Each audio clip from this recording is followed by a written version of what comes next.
أعوذ بالله من الشيطان الرجيم.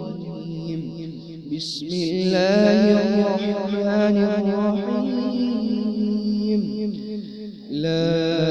أقسم بيوم القيامة ولا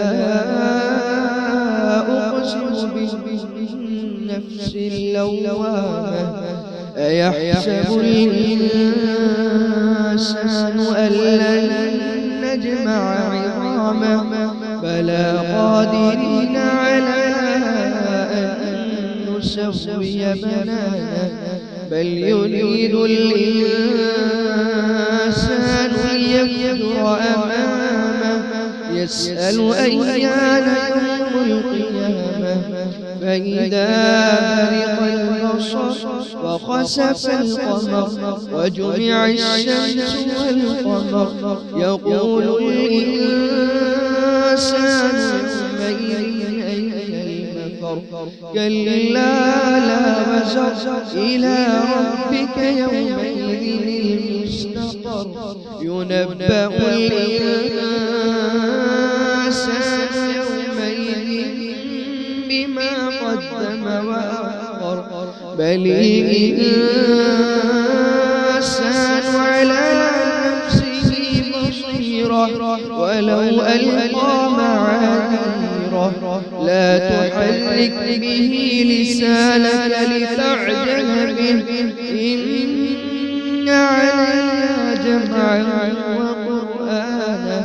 فإذا قرأناه فاتبع قرآنه ثم إن علينا بيانه كلا بل تحبون العاجلة وتذرون الآخرة وجوه يومئذ ناظرة إلى ربها ناظرة ووجوه يومئذ باسرة تظن أن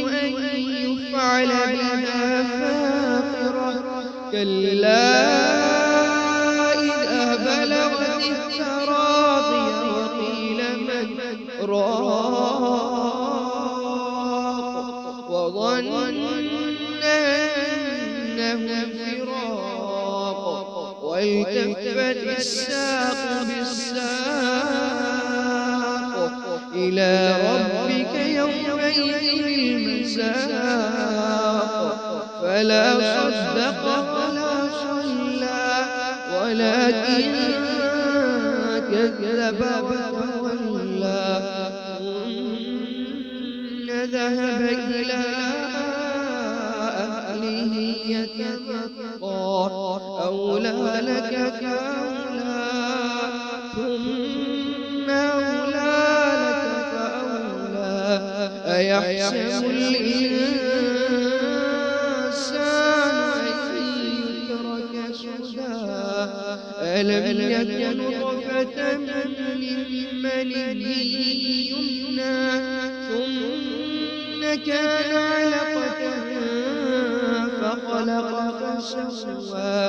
فجعل منه الزوجين الذكر والأنثى أليس ذلك